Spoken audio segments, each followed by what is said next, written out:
commentary on the readings of Socrates, Plato, and Aristotle. So first, let's have chapter 1.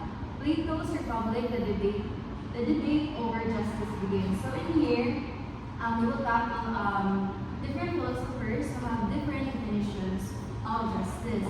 So how about we start with the main concepts? So the main concept here is the transition from physical to intellectual pleasure. The dialogue begins at physical festival in the Peripheries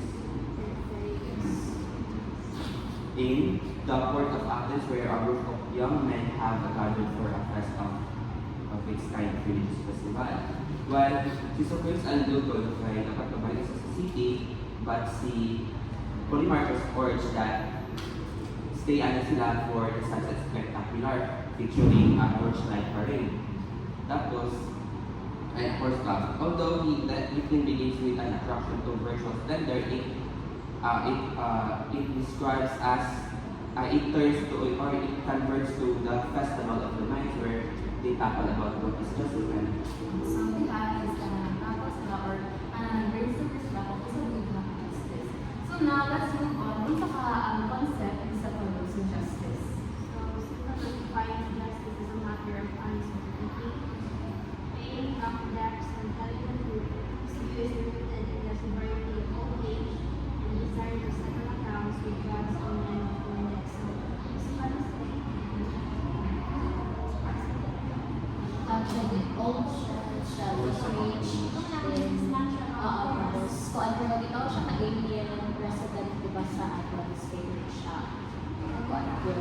Kasama ko si Socrates sila ang businessman siya na tinulang at nagkata. Tapos, yung sa justice kay just he defines justice as a matter of honest bookkeeping, paying back debts and telling the truth. So, yung yung paano ba, bayaran na yung magpagpantas na so, isa kasi yun.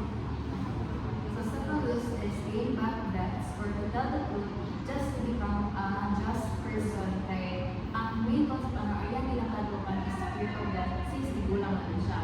So next, let's move on to Polymarchus, anak ni Socrates. So, Supreme Marcos, young view of justice, miracles that justice is helping friends and harmony with peace. He views the world as a place of competition, where justice is a fight for one's own side. Ever suggesting that one can use unjust means to achieve just results. So, my own understanding of this is, Simple Marcos is young views of friends, ay sa akin sa justice is, relative friends, so which means that, tapos yung friends, dahil yung katong English, nila isang na happy na kasi.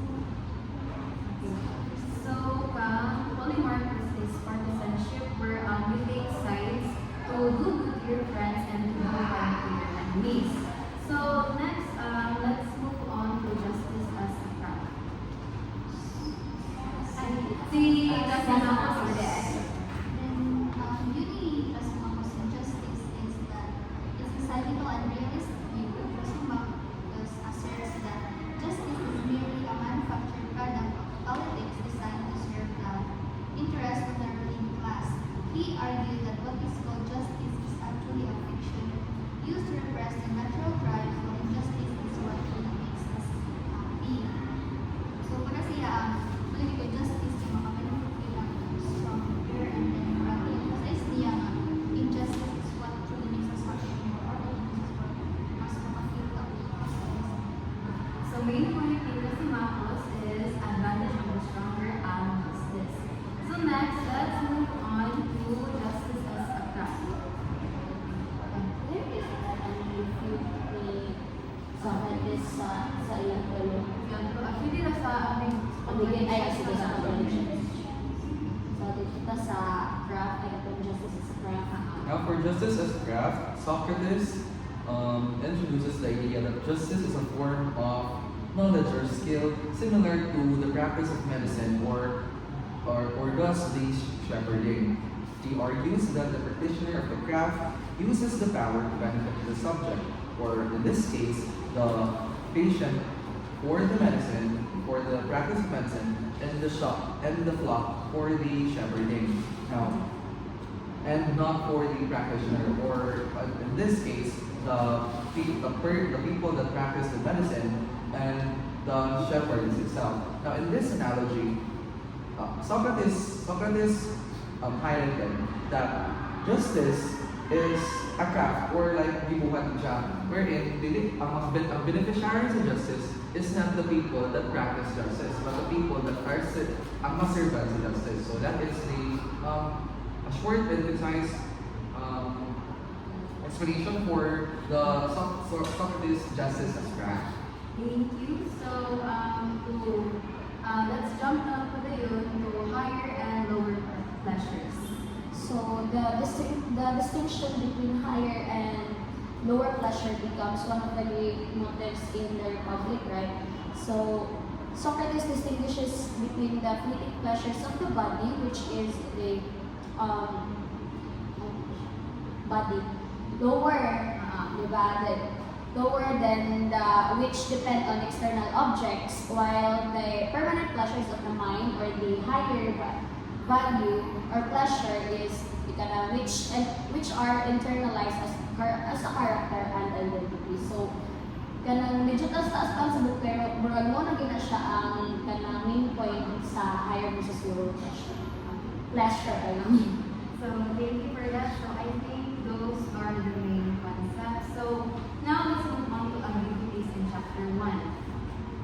So the definition of a friend is a significant ambiguity arises during the cross-examination of Polemarchus regarding whether we choose friends based on who is objectively good or who merely appears good. Polemarchus admits mistakes are possible because we cannot definitely determine if that friend is good or bad. And it leading to the paradoxical position, or the position of a just person potentially healthy people.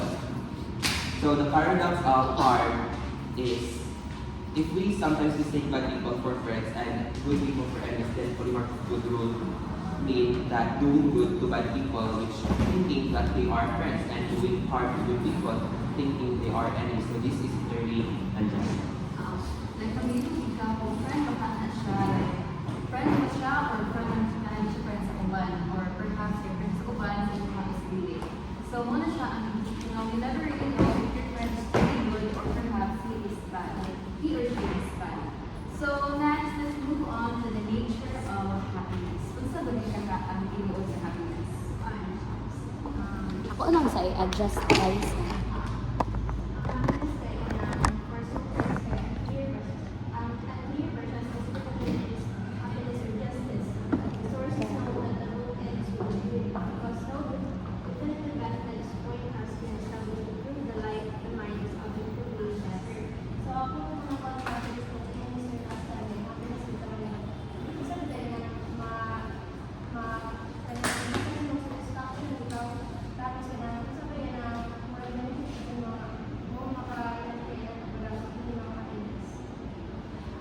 Parang ang Socrates ko no is, happiness is doing what is truly good.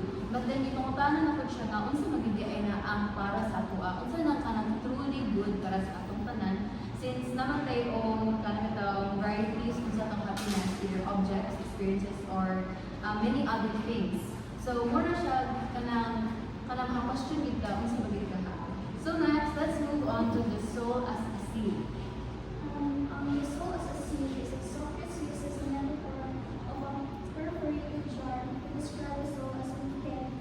But this is noted as Sunday sketch, an argument that is not fully developed within this specific text. So, Socrates explains this that the unjust soul is like a living jar that should never last. This one keeps returning. People become slaves to appetite. So, for example, napakainin ng mga cause, should ako sa mga sapatos ng palit siya, niya, hindi lang siya palit, pero hindi, nabay siya ng bago, tapos hindi ko siya satisfied. Nagpunta ko siya lagi, kasi mabalit ko siya.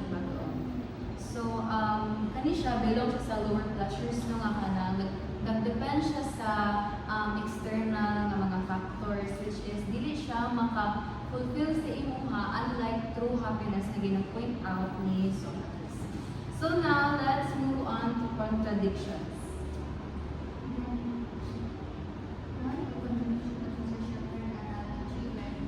Socrates and Persimmons use the same analogy of a shepherd to reach an opposite conclusion. Socrates argues that the existence of a shepherd to tend to the sheep, while Thrasymachus countered that they only fatten the flock for the benefit of the shepherd. Okay, thank you. At kanin dili is na murag kaning ang shepherd daw para kang Socrates is dapat magbuhat lang siya og good or kanang maayo, just take care sa mga sheep. Pero ang kanikang kasi Marcos is i-care niya ang sheep yung para yung ibaligyan o slaughter para makabenefit siya, meaning is dili mo rin ito good yung intention. So now, for the last one sa contradiction is justice and injury. Justice and injury. So, while Polemarchus believed that justice requires harming enemies, as we stated earlier, Socrates argues that to endure or to injure rather, to injure any man is to make him worse in terms of human excellence. Therefore, if and only if justice is a virtue, it cannot logically be used to diminish the virtue of another person. Hence, justice cannot breed itself in opposite. So if this justice is kanang to make you a better person, kaning view nga kanang i-harm yung enemies will make him kanang ito much worse instead na mag-reform siya siyang kaagalingan. So, muna siya yung contradiction sa ilang different ideas of justice. So now, how about mag-give lang ta og one overlap sa chapter 1?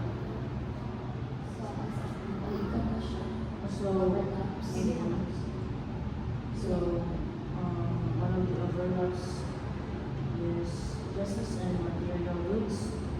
Both Cephalus and Polemarchus share a mind versus time, and viewing justice primarily the runs of domestic disputes over debts, money, and property. So, justice and material goods. Okay?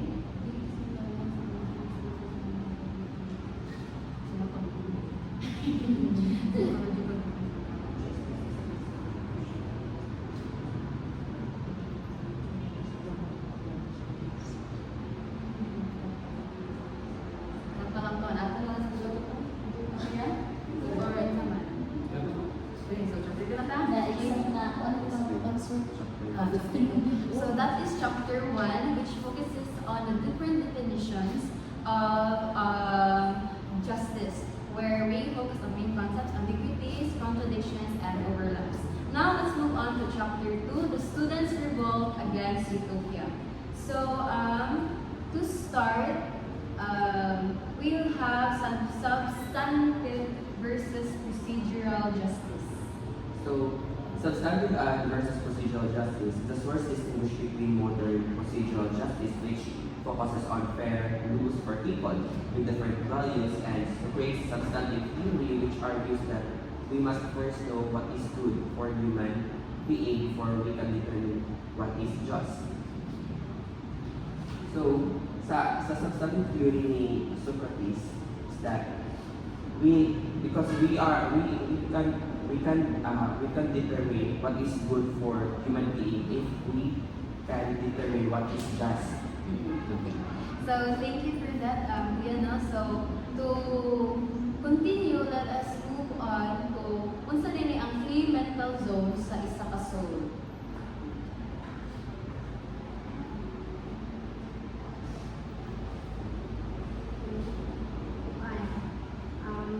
Ava identifies three mental zones and character types affected driven by desire and consumption.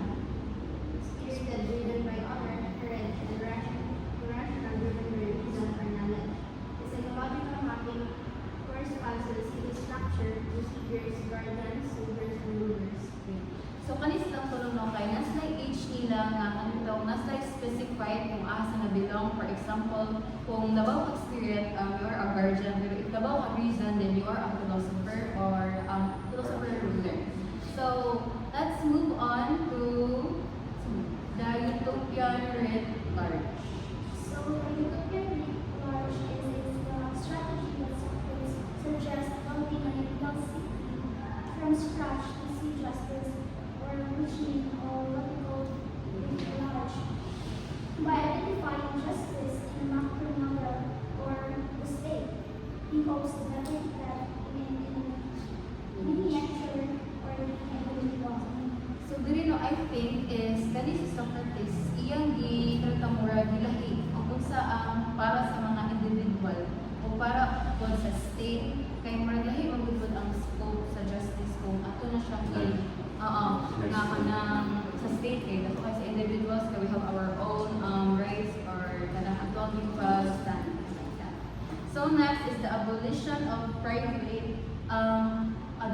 private properties, specifically to mga guardians. So, to ensure that guardians serve only para sa public good, the proposed Plato ay remove ang private property and family needs kay guardians live in common barracks in an entire city as their family para ma-prevent ang conflict of interest between personal and state loyalty. So di ba kay nakapuan man ta nga kato mga kung sa family kay kanang ihawaon ito or waon nila mga babies. Like ihadto din sa common place in which maghimo din mga fictional parents and then kani mga guardians ihadto mga babies. Kani mga kaning guardian una ko sa mga fictional babies.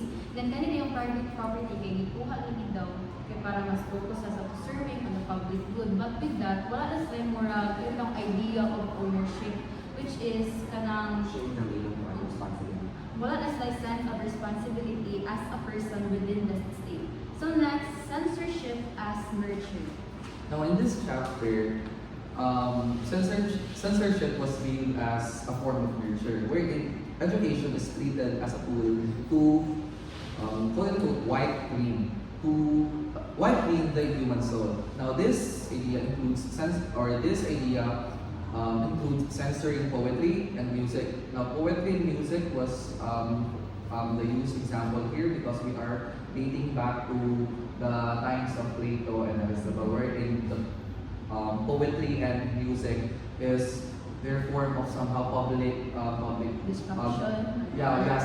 somehow to publicize what they are feeling and then what is their thought. Now, in this idea, the censorship of some poetry and music was made for the reason that this said poetry, this censored poetry and music might instill fear of death, and encourage lack of self-control. Now, this then led for them to censor, for them also to ensure that the public or that the public spirit, that only the public spirited traits are the things that are nurtured, not the ideas, not outside of that idea. So I think diri ang goal sa practices baon ang music and ang poetry kay mo dito more siya distraction or dili sa maka-focus sa atong mga ideas nga maayo instead of murag old nga mga needs nimo kay importante ang sa state. So now let's move on to ambiguities. So the nature of the good. So while Socrates insists that justice is good, Glaucon also points out that the ambiguity in the term. So he asks whether justice is silly delight or like good in itself, good in and of itself, or grudge work or good for consequences. So, or pretty good both, which is the highest category sa tulo. So, katulad siya, o sagit ang the definition, real definition of what is good. Since na may three types of good nga ginoan ni Glaucon, di ba? So diha is maka-question kita unsa ba gyud kaha ang tinuod na good. So how about mag-add lang ta og another one ambiguity nga pwede nimo ma-add ate Ash. Isa. The city soul parallel. Okay. The author notes it is far from clear that the authorities making the city just are same as those making an individual just. He suggests that the potential rules by Socrates to reorient the conversation toward politics when the students were originally interested in personal happiness.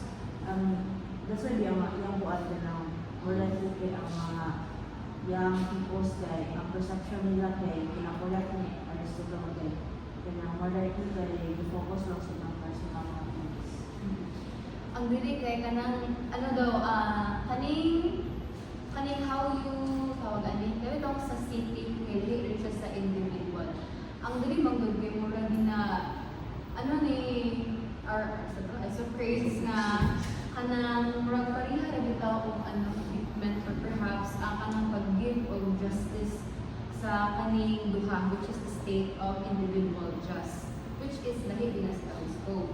So now contradictions, how about one or two lang ako? So contradiction is the origin of justice. Thrasymachus argues justice is the interest of the stronger, whereas Glaucon suggests it may have originated as a truth created by the weak to restrain the natural laws of the powerful. Ay kato naging ni Sir, di ba nga, si Thrasymachus kay katong individual lang ang strong, while ang Glaucon is daghan sila, pero magban sila para mas maging sila stronger kaysa katong strong. Okay. So how about another one like? So, gender equality. Socrates claims that sex differences irrelevant be unburdened because spiritedness exists in both men and women.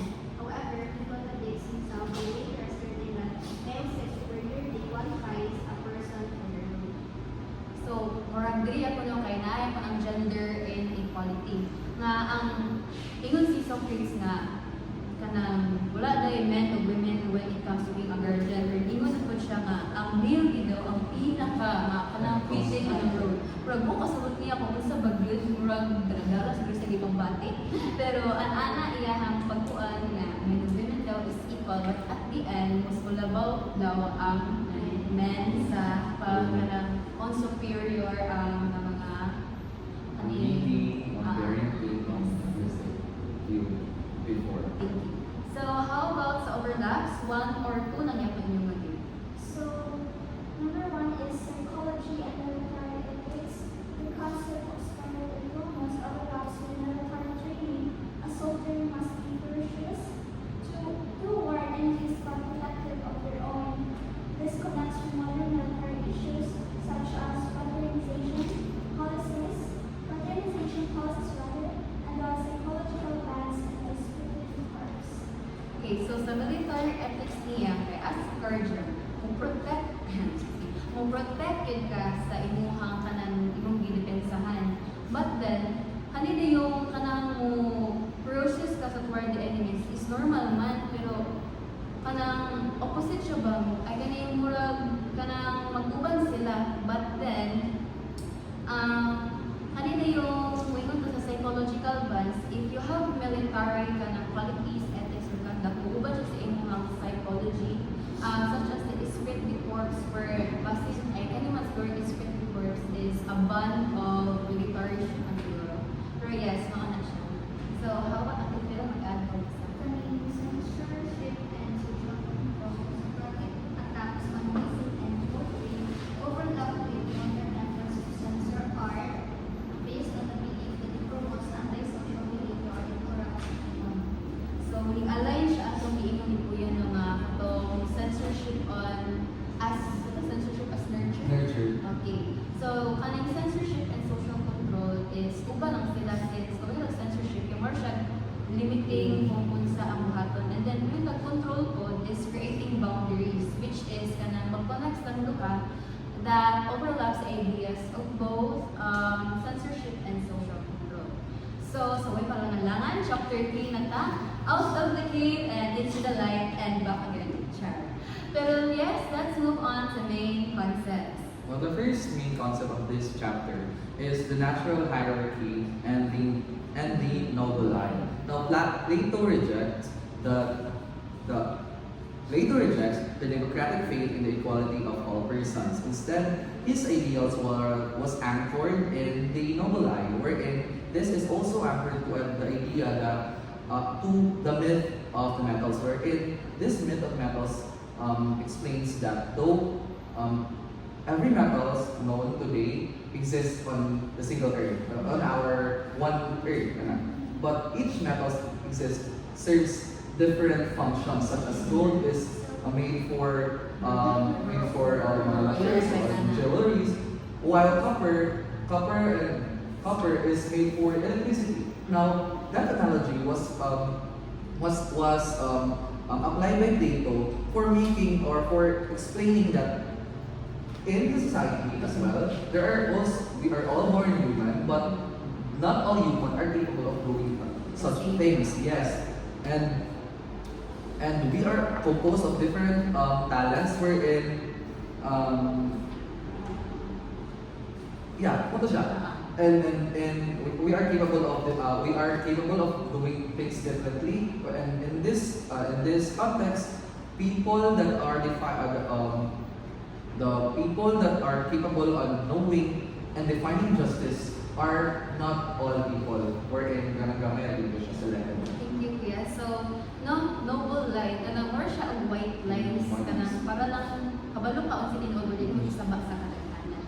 And sa punod ko Kuya no nga kanang nagkuan na nga okay safe ka ng tao, pero actually in our society is may gold, may silver and bronze, such as sa kung quality literally ang tulo is i-compare siya sa mga tao is naabi mas higher na isakto lang o naapoy sa lower. So muna siya no. Now let's now move on to knowledge as a virtue. So knowledge is a virtue. So in Socratic view, knowledge is a virtue. Yeah.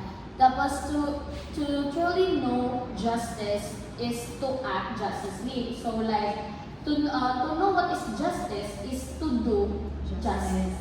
So ganyan na siya. So therefore, those with the highest rational capacity or like the philosophers, they are the only one to fit the rule as their conduct is supposedly bound to reason. Pero so the knower or like those philosopher wants to get the better of the ignorant, katong wala nakabalo, and also the benefit of the people who's gonna be harmed of the ignorant.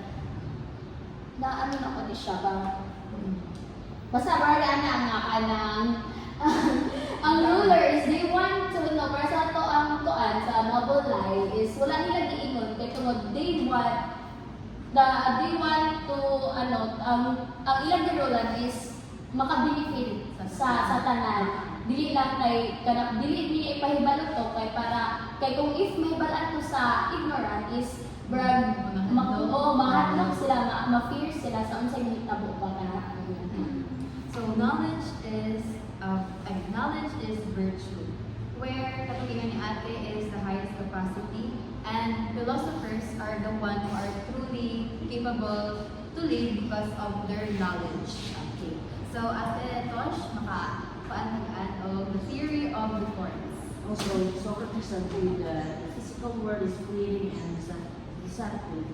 True reality consists of forms or ideas eternal, unchanging, and objective is essence of things like beauty, fairness, or justice. These are not seen with the eyes, but apprehended with the mind. Kanang kwan siya, kanang mulay din planted siya sa kung ano dahil through consciousness and ideas siya tututok. Ilang siya kung ano na literal yung kita or ma-learn na ito, but kwan siya, nanadaan siya. So, muna siya kwan. So theory and forms no kanang ato embedded siya sa atong mind, and then kanang kung wala man gud ng kanang theory of forms or ideas kay uto kabalo sa na siyang butay. Sample table, kabalo ba ka nga table na siya kung wala siya nasunod sa utok, di ba? Kabalo ba ka nga chair na siya if wala siya nasunod sa atong utok, ang chairless din siya. So ana siya, it helps us identify with things and objects. So now let's move on to the parable of the cave. So this allegory describes the human condition as being chained in a cave. seeing only the shadows of reality. The philosopher is the rare soul who unchains himself, ascends to the light of the sun, and then feels the tragic obligation to return to the cave to lead others, even though the cave dwellers may view them as a mistake or threat. So ang allegory of the cave shows that the philosopher will be, ang philosopher mag-return, they will be mocked or they will be resisted or probably killed by, just like by Socrates. So it looks like the philosopher suffers, the city does not truly improve. This makes the sacrifices less for tragic. So, dito para mag-take guys, since kuan man siya familiar naman ta nga gawas, kita niya nga kung sa giday ang kamatuoran. Kamatuoran.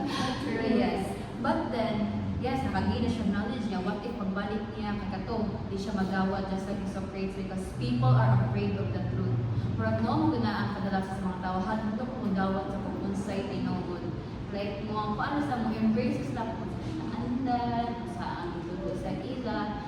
Because change is difficult, labaw na if change is hard to accept. So, let's move on na yun to the cycle of regimes. So described in other words, spiral political decay.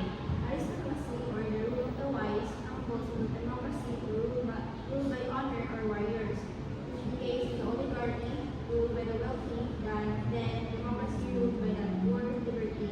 And finally, tyranny, the rule of one man's unfettered desires. Okay. So, dili nga part no is ipakita ni Socrates kung unsag ang mga different or ang like kanang bitawng tawag ani di man chronological order pero murag ang kanang bitawng development or the evolution of any regimes. First is kaning kuan aristocracy nga daghan, sunod democracy, kay ganyo mga warriors, tapos ang oligarchy isa mga wealthy. Kung sa portahan na yun, kay dili na dayon ning opposite di ka murag ni so-called mga poor, which is democracy na dayon. Pero kaning mga poor, wala sila laban sa usa ka king nga kanang grabe ka, powerful, which is one ni ang form of tyranny. So mo ni siya nang mura siya of evolution or kanang pasunod nga pag ano sa mga regimes. So next is move on na lang ta sa ambiguities. So, one of the ambiguities is the ontological status of the forms. It is unclear whether the forms are actual entities of the heaven, or elemental constructs, such as allegorical metaphors transforming intellectual activity.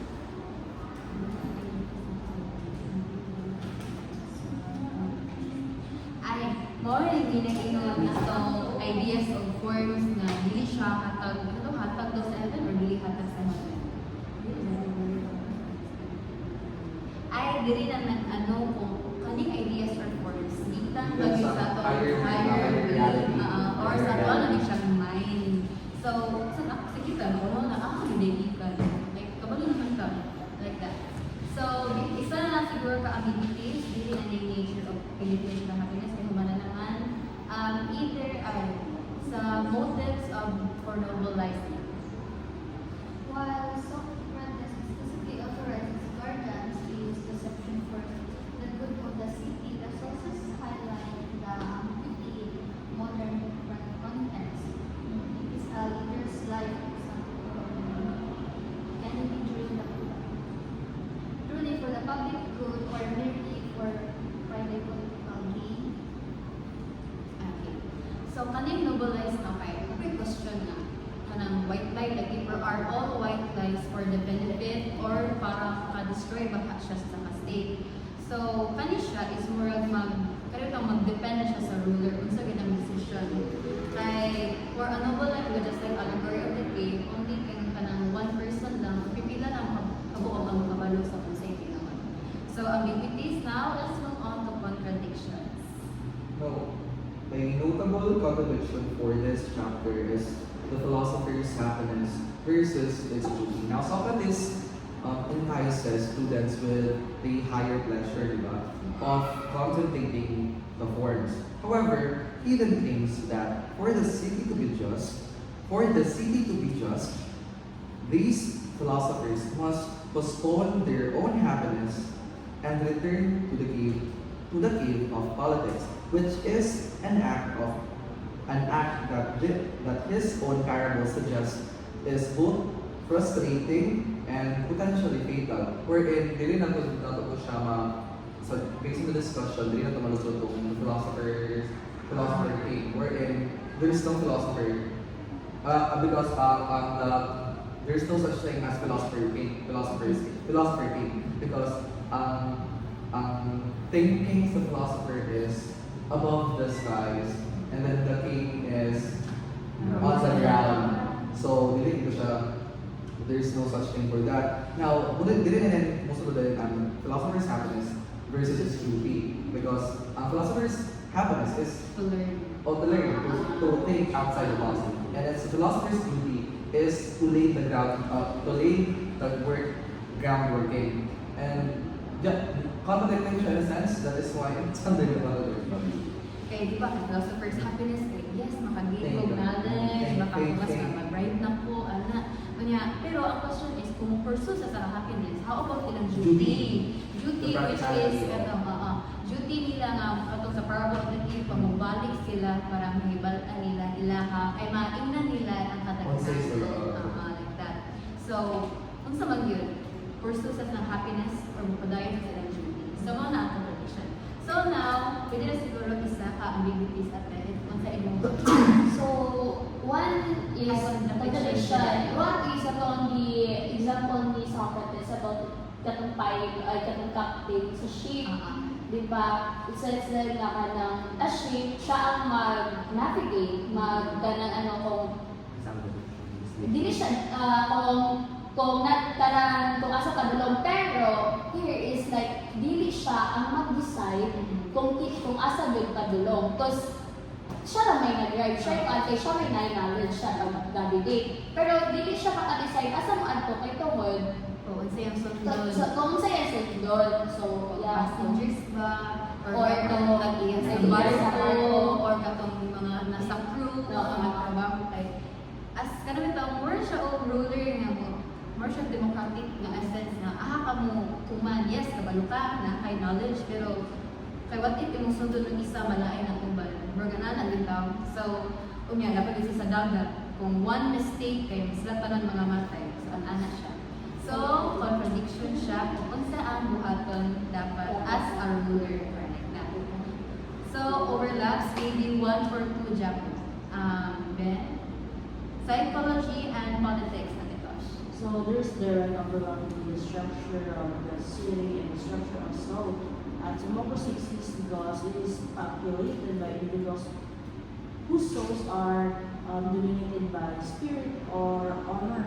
And the democracy exists because it is populated by individuals who prioritize freedom of desires. So, democracy no kay driven sila by spirit of honor, which is belong siya sa psychology, but then democracy man, it is a form of regime or government, so ma-relate siya sa politics, wherein kani sila as ano man kani more sa soldier ni sila no, or warrior, which is muserve sa ilang within their political arena or their area like that, so that ilang psychology like belief nila or ilang mindset mo align sila serving or duty sa politics. Okay. So, isa na lang kategoria nga overlap. So, the transcendence and impotence.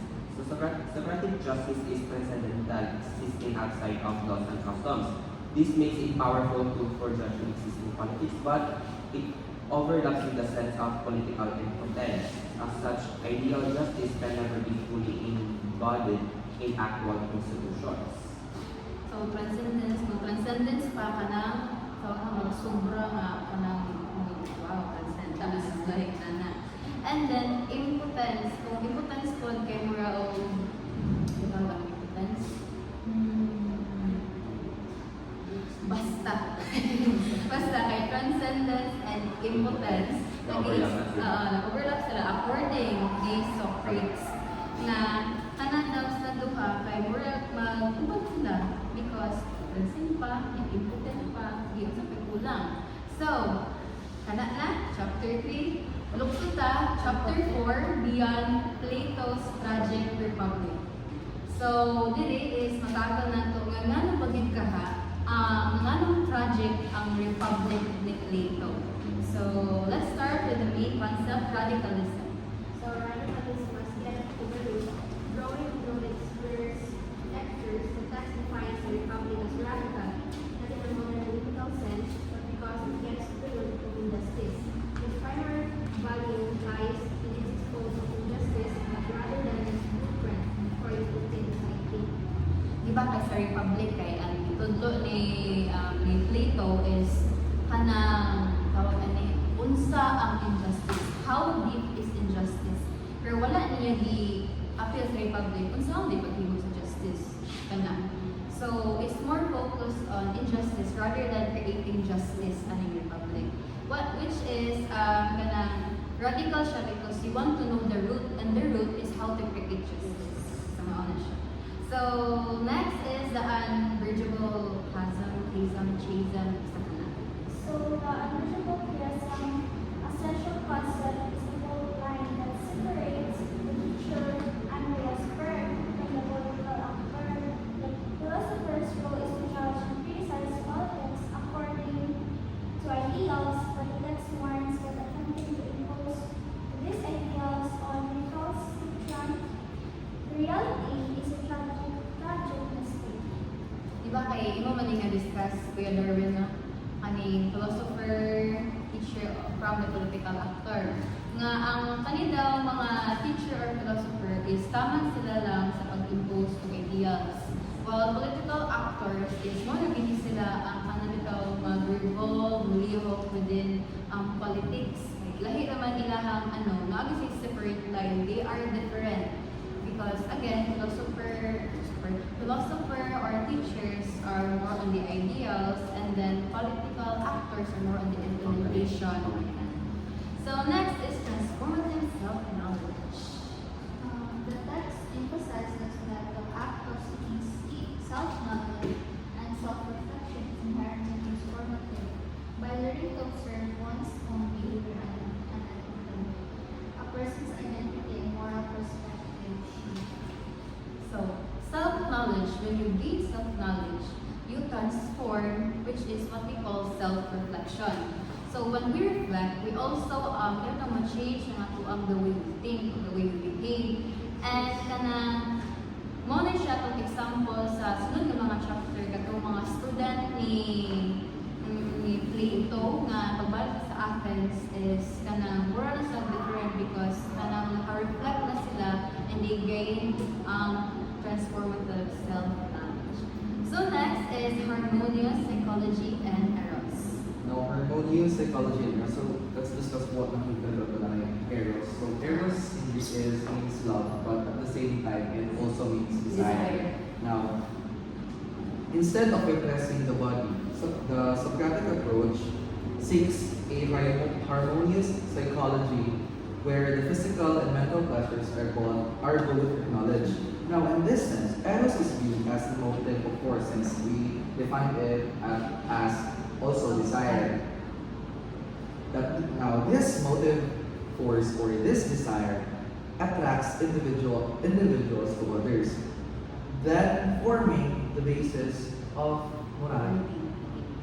So, sila duha is, kaning eros is really needy siya as a person because without it, it does not make you as a fully, grown, we're a fully, a full human in this world.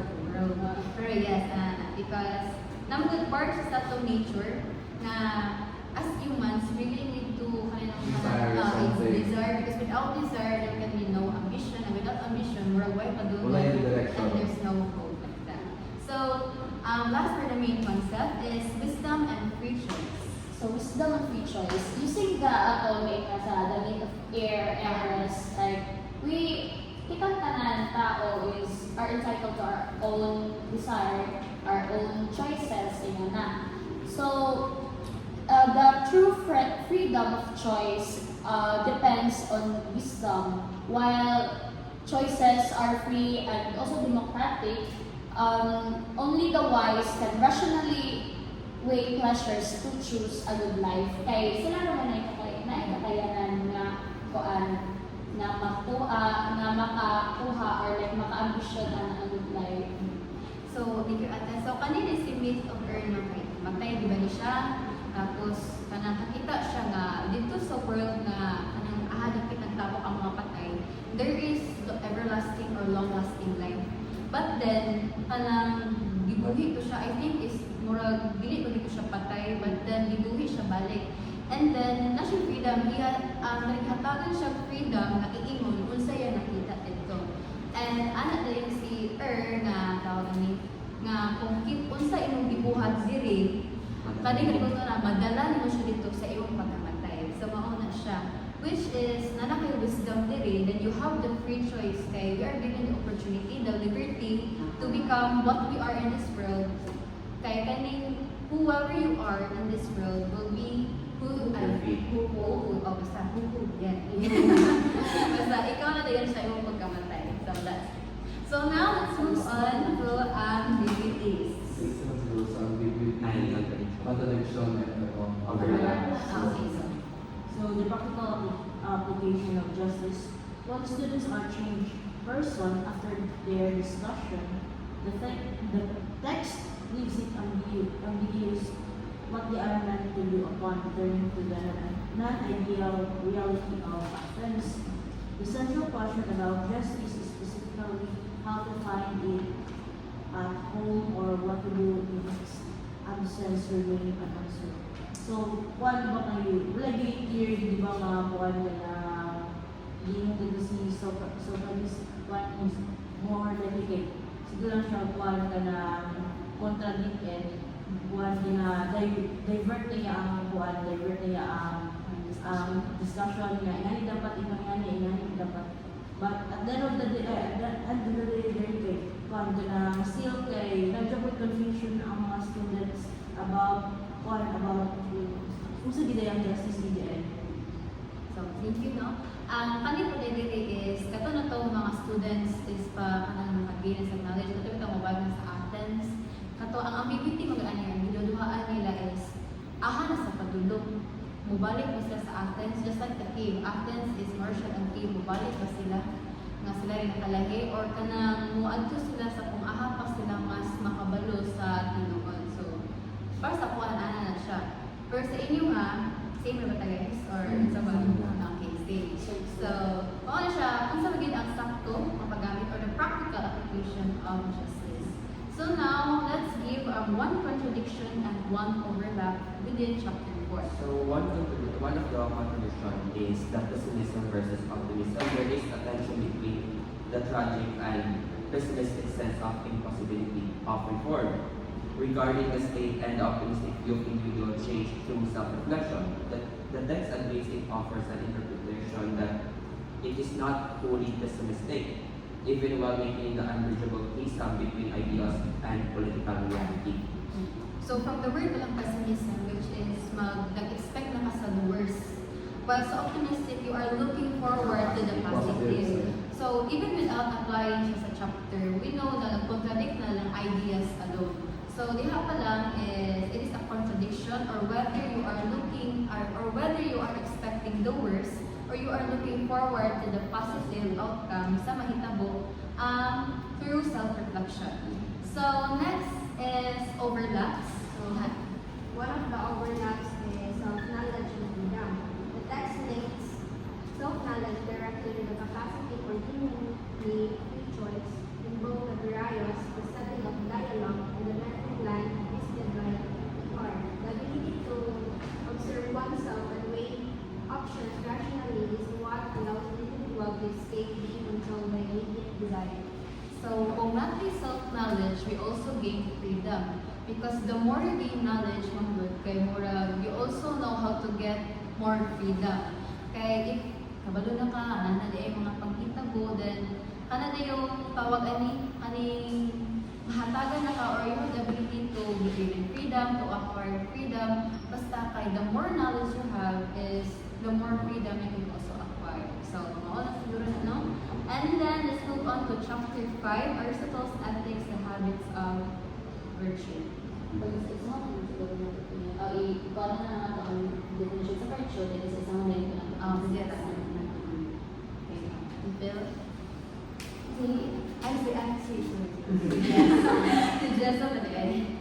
Yung concept, habit, and character. So, iba tayo sa isang ethics kaya niya paano sa virtues of sa knowledge na po. Pero sa Aristotle, is about siya sa product of habits, which means that dapat na mag-practice pa na siya na bata-bata kay kung yun daw kay panalitan nila diba sa bata-bata. So, ito na ang mga himbalaan and then hard to erase na tayo na siya magpapatuto na yung bata. So, this means that children must be habituated with pleasure in practicing virtues such as courage or generosity, etc. from a young age. Okay. So, moral virtue is a product of habit where this habit is taught to us on a younger age. So, so ito lang alangan atong isa-isahon ang mga virtues. Gamay lang, or overview lang. So, generosity. Courage. Sa masculine tayo. Sa, I don't know.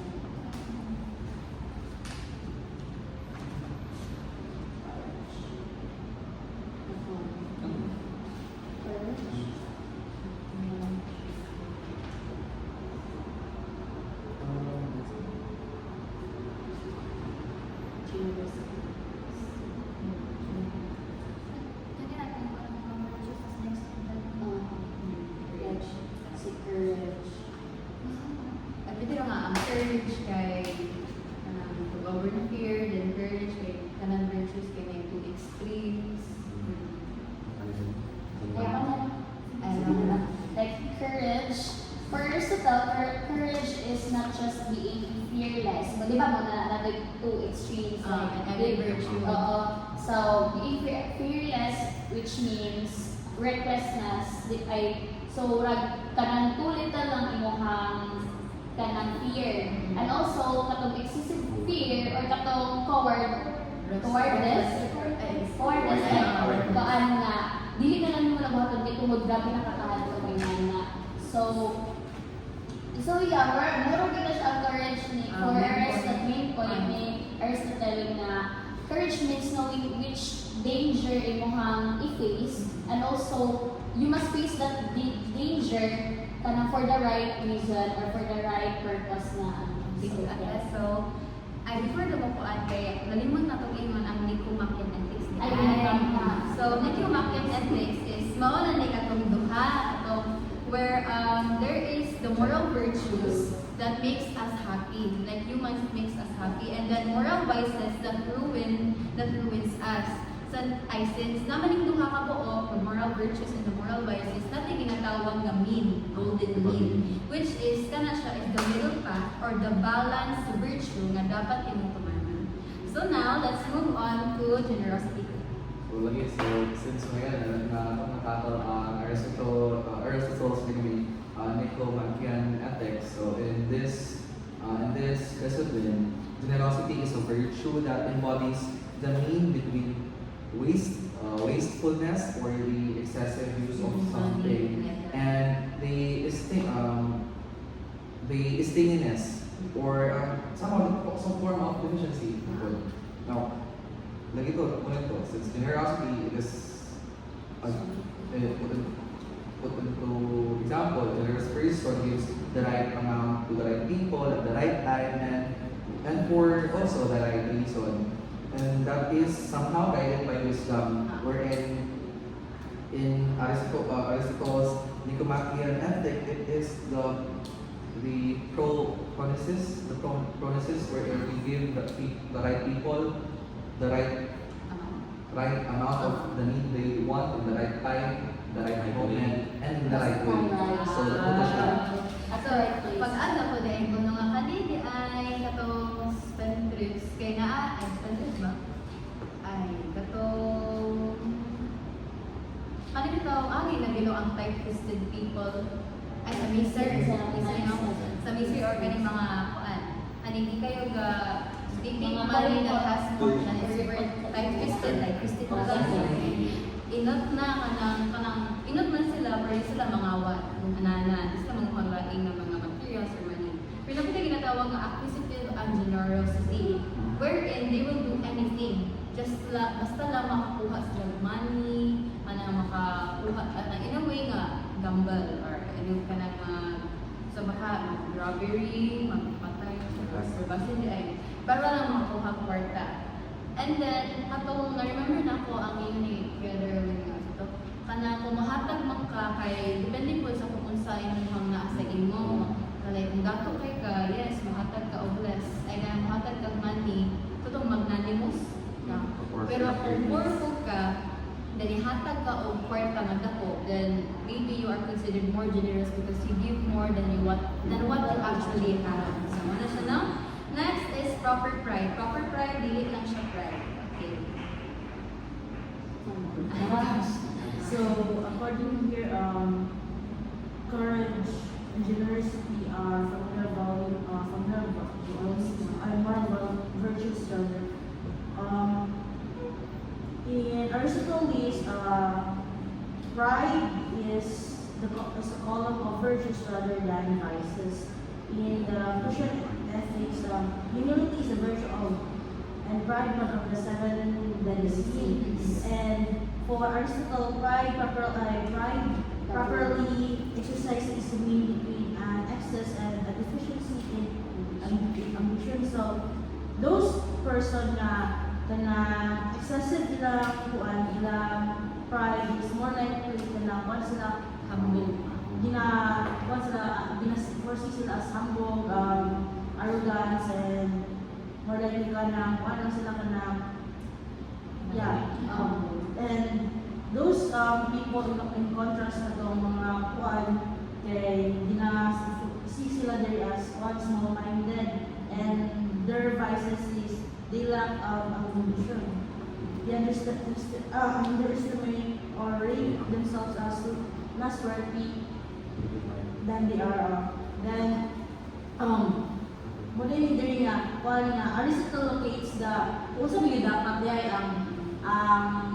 kasi kasakton sa mong pride kay, di ba, kung kuwan ka kay, so pride kay, sobra, kung kuwan ka karugan, kung kasakton ka kay, muragag ka ng, confidence. Muna ito nga, kuwan siya, ang proper pride, kuwan niya ni Socrates, Aristotle kaya kuwan ka na high-mindedness, kuwan ka na just an accurate sense of self, and kuwan ka na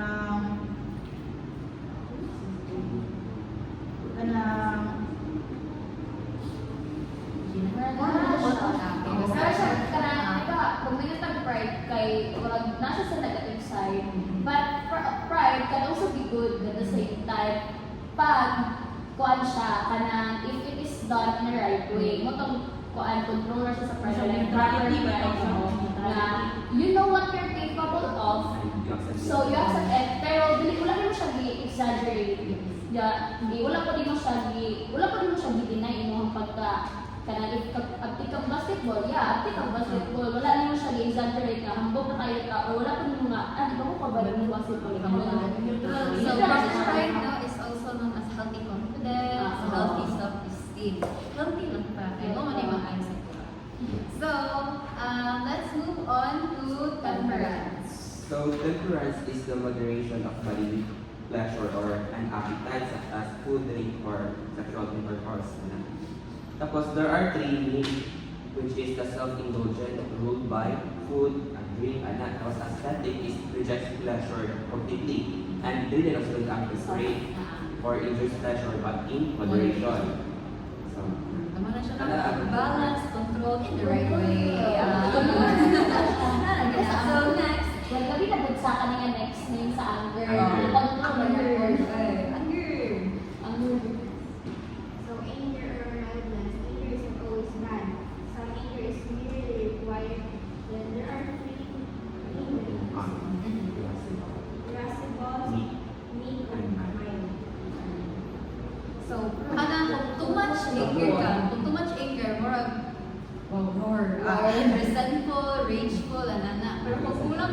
anger, anang mura kag seen as weak or meek, like anang mura kay Wala Hindi hindi ka ka sa sa mga, or let's say, bully. And hindi ka naman siya, hindi mo siya masako. So, you're gana, gano'n nga. Ikaw na ngayon na, hindi mo nga, ano, So, ang dapat nila ay dapat mild lang, sakto lang. Because anger is never actually bad. It can be used for the right thing. Such as defending your friends or to protect what is actually is right. And then, running anger, ano ba to? Right way, right time, the right person, at the right event, at the right amount of time, right means, right purpose, tanan right, walay lang. Charot. Pero yes, let's move on to friendship, ang last. So, friendship is, it is the greatest of all external goods. Wow. So, diba, like, as what our Sir T says that, diba, like, mag-imagine ka of place, mga ang mga nakakatuwa, hindi ka na, mas hindi pa nila kakainin yung always is yung close friends, yung best friends, ay, yung close friend, best friend, so mas nag-fight ka, so, really naman siguro, friendship to the humans are political animals, there are rules, really can achieve all together. So, happiness, so din mo pala din siya ang happiness ikaw for Aristotle is incomplete without friendship. Kung hindi ka happy, hindi tayo complete ang happiness. It's more on shared session. Mag-reciprocate sila. Tapos, dapat limit may types of friendship. Friendship of fidelity. So, ang kanyang friendship of fidelity, based lang siya sa advantage or benefit, like money or connections and usefulness ends. So, these are expedient, not genuine. Ang ipangkatuha is friendship of pleasure, there is an enjoyment or attraction, kung nananiligang. So, oftentimes for physical appearance, fashion, and entertainment. So, ikatulo is a friendship of virtues, mananiligang ang friendship. So, hindi lang kapag mati, kung sa ilang ihatang sa imago, kami is, pag mati kayo, kung sa ang tao, hindi ko pag mati naman, ay, mati, hindi ko sa ko, sila ko, mga friend na naliligyan na. So, kung ano lang ito, example, na basketball player, naglakaw siya, and then, naging mo siya o varsity, but then, pero nibali siya silang village, pero still friends naman sila in a way nga, nakipaghalubilo siya, he did not flaunt na maayo siya o basketball. So, in that, he is seen as a good person, even though it did not help him become a good basketball player. So, mo na siya, importante ang pagkamaayo tao, bahala na ang uban. So, mo na to, in every virtue, we need balance, control, in the right way. Basta right way. Yes. Virtue, product of habit, and then habit will soon become who we are. And then that's when ma-reach na to ang highest form of life, which is the beautiful nga, wala sa kung Aristotle at least mag is mo na siya beautiful nga, the highest form of life. Ano siya ang ultimate goal? Ultimate Ano goal siya of ang life. ultimate goal of life? Because, and eudaimonia basically means happiness. And a happy life means a good life. In pinaka-simple sense ni Aristotle. So, sa way pagkanalangan, sa pinaka-last na chapter 6, Aristotle's politics, severed hands, and political animals. Okay, so guys. It states here that political naturalism and the soul political. Aristotle's central claim is that human beings are political animals by nature, meaning that political life is not a human invention, but a necessary environment for the perfection of human faculties. He also argues that while the city chronologically follows the family and village, it is logically prior to the individual. A person outside of a political community is like a severed hand that can no longer perform its functions. Political animal. Balik kaya pa siya ang dili mabuhat dili mabuhat ang uban purpose ng kamulang kanang lead mo ang band together. Ato na dayon ni nakalita murag katong kasunod nga family, men and women, families to household to village to cities, So, what is sukad kay? So, isa lang dayon ka main concept. Okay, so the next is, I believe, one of the pillar na chapters kailangan siya discuss is the teleology. Wherein, in this, I want to go further, but let's delve into the example na give, wherein Aristotle gave the analogy of the acorn to an oak tree, wherein the nature made an acorn for a single purpose. It is to become an oak tree. Now, matawag na ko ang acorn na na-fulfill na niya ang yung purpose in life here in earth if it becomes an oak tree. So same goes with the humans. To equate the study of human nature, to equate the study of human nature with the study of beings of the origin of in Aristotelian logic is somehow a logical error wherein just as an acorn's nature is to become an oak tree, the nature of human association is to evolve from the mere life that is because the mere life ay for status quo because change is constant where kailangan tumada on the constant change that is happening. And as a person, because hindi lang sa kita ang change, so does the city. So we must adapt sa constant change sa city for us to become also a better for the betterment of us. Diba kay nag-debate na sa ni Darwin? Mhm. Hindi ka man Darwin. So, diba kay unsa maging kaang acorn na kanang exist lang ba siya kay para kanang sa purpose or kanang naalagin siya diri kay hindi ba ni Darwin? Basta kay diba ka nagkakot kung sa ear, kay remember mo ang ear? Katong na ang standing kuan is ang ear is Socrates is na-exist siya para sa design, meaning himo na siya daan. Pero kang Darwin, ay na nahimo ang ear due to evolution. Kana, di ba? Kaya ang point ni Darwin is evolution, while ang Socrates kay purpose. The same kapag siya sa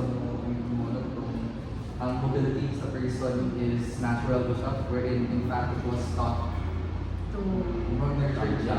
Nurtured siya. accidental unintentional na. So, ambiguities na gulo tanong? Ambiguities na ta. So ambiguities is one of Definition of citizen lang. Definition of citizen. So he notes that the definition of citizenship defines a definite answer, as it varies from city to city and can change overnight due to the revolution. So, di ba kay different governments and different cities, kay lahi mo citizenship, later on, matakot na to na siya nga, if bad ang government, then you are seen as a bad citizen like that. Pero it does not really, it does not really conclude na bad person ka. So, after na siyang mag-delve later, but ikot. So, next is, let's move on to contradictions. One contradiction ng guro, and then one overlap. The source of slavery. Aristotle defends the idea that one makes right, arguing the force is the moral basis for slavery. Yet, he acknowledges that actual or legal slavery in his time is almost entirely as a result of force and conquest and war. Diba kay, si Aristotle na ang slavery daw is kanang maayo, to might makes right, I think. Kay, tawag na ang slavery daw, makatabang siya sa slave, nag-give of national purpose, magtrabaho, and then, makatabang mo siya sa iyang owner or sa iyang nagkuha sa iyang kanang molested ang trabaho sa owner, kanang mas makafocus siya sa iyang work. But then, I state na not all slaves are given the opportunity to be treated right. And not all owners is are given the virtue to be kind. Or dukan sila. So, magkontani ka doon kung sa magid ka. Maayo ang slavery or dili maayo ang ambiguity siya lang. Ambiguity. So, magduha-duha ka kung sa magid ka ang slavery. So, maayo or dili. So, now, let's move on to contradiction guys. So, now let's move on to overlap the good person and the good citizen. So this is while the qualities of a good citizen change based on the regime, they overlap and merge the ideal city. But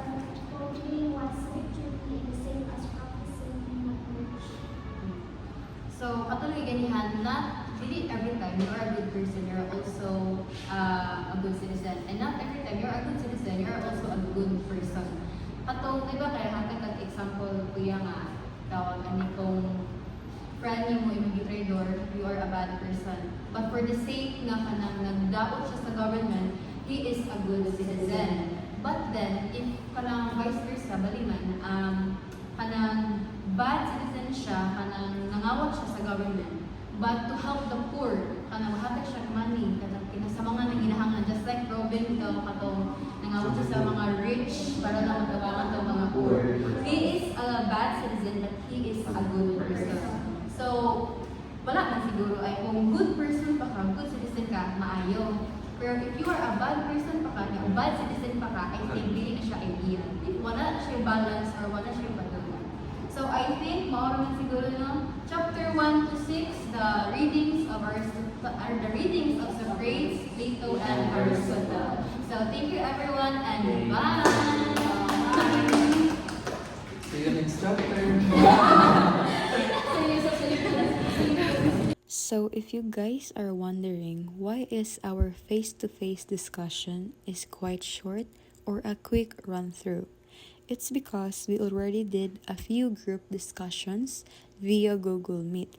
The reason why we didn't put the Gmeet recording or discussion as our final output, it's due to the reason that we experienced many difficulties, such as technical or connection issues, but most of all, the recording of the discussion did not record any audio of our Gmeet discussion, which ran about 1 to 2 hours.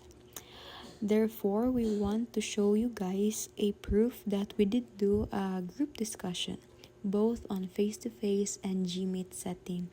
So I hope that this will suffice or explain our side, because our group really did experience many setbacks. But throughout those sessions, despite many trials and errors, our goal was to learn, brainstorm, and share ideas and insights on what we've read, understood, and reflected on the works or readings on Socrates, Plato, and Aristotle in political theory. Thank you.